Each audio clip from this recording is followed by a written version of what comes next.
e a Margarida Clark Dumo acaba por vir a fazer um casamento acomodado e com André Barreto, família que ela conheceu em São Jorge, quando o destino, ponho aqui com maiúsculo, não é, a levou a ficar isolada em São Jorge, foi atrás de uma pesca da baleia, e com um desvio provocado por um mau tempo no canal, ela ficou premonitória, uma espécie de premonição, ficou em casa do futuro sogro. Eu já te disse que essa pessoa para nós é como se tivesse morrido. Acabou. Quando viu que realmente o João Garcia não tinha a coragem de a disputar devidamente, ao fim, um pouco, a meu ver, uma personagem problemática, uma mulher que, por uma questão também de orgulho e de não se sentir devidamente requestada por João Garcia, que era um fraco, bom rapaz, mas não chega, não é? E o João Garcia perdeu, entre aspas, a Margarida para o casamento de acomodação que Margarida fez, não é? Cá em casa é melhor, mãe.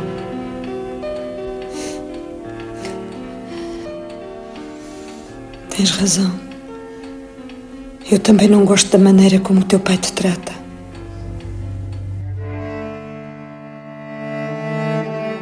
Só então Margarida se deu conta de que estava deitada na caverna de uma ilha que parecia deserta, embrulhada no pano de uma vela, no meio de homens a quem o sono e o cansaço tinham devolvido o instinto e o bruto calor da natureza.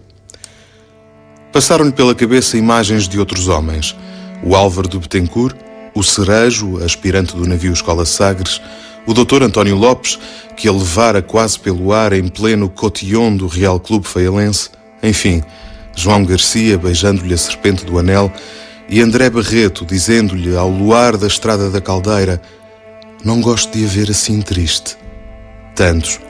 Tantos cavaleiros andantes da sua mocidade embrulhada no sudário de uma vela.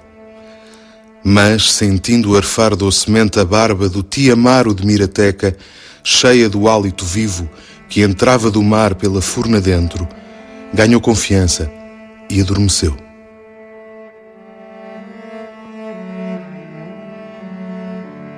Basicamente, podíamos dizer, Mau Tempo no Canal é uma história de amores infelizes, sim, mas também é uma história de como uma parcela da humanidade se adapta a viver no meio do mar, enfiada em cima de um rochedo, ou como nos mais pequenos lugares do mundo se sente a repercussão dos grandes fenómenos, da guerra, da peste, da fome, da doença.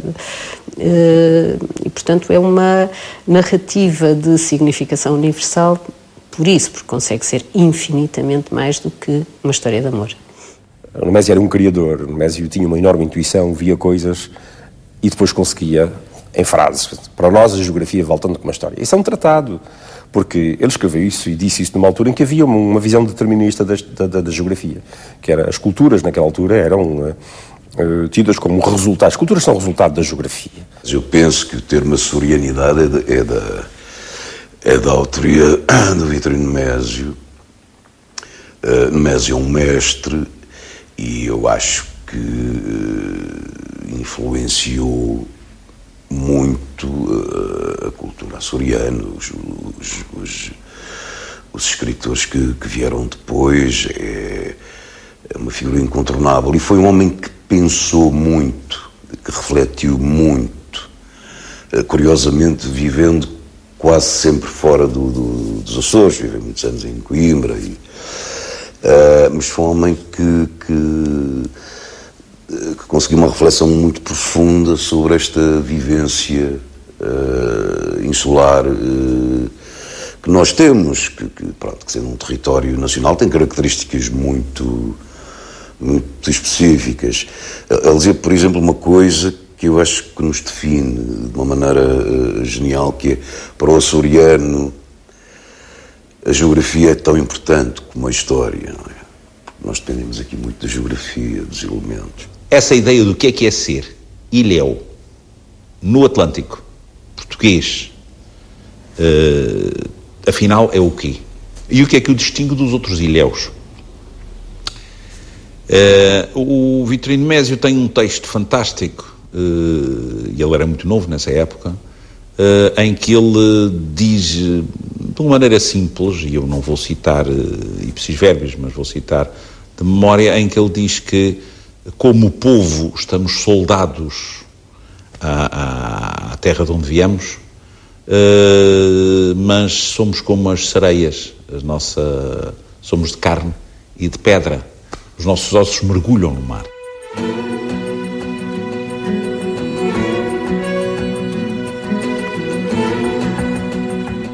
Particularmente a partir do século XIX, em que os açorianos tomam consciência de si próprios e da existência do mundo para além de si próprios, encetam um diálogo intenso através da literatura.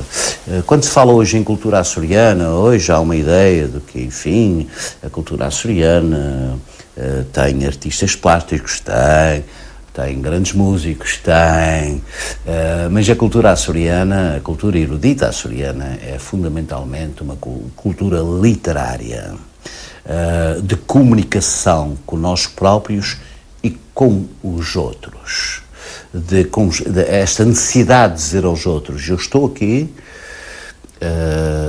e quero pertencer a um mundo que vem para além do meu. Arriscar uma teoria para justificar a existência de um grupo relativamente numeroso de artistas, de pintores, enfim, de gente das áreas das artes, digamos assim, é sempre arriscar uma teoria.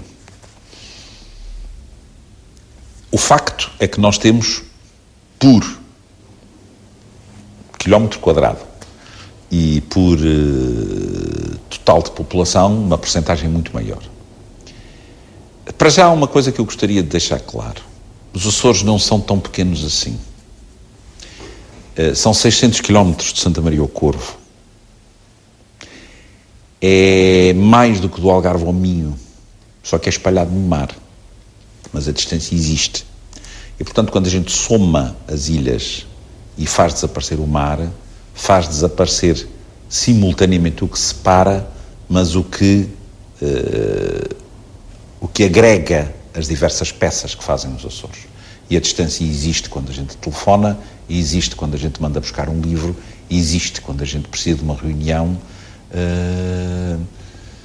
E os meios de transporte são outros. Ou seja, o mundo não é apenas o somatório dos bocadinhos de terra. É feito das distâncias e da geografia e do enquadramento.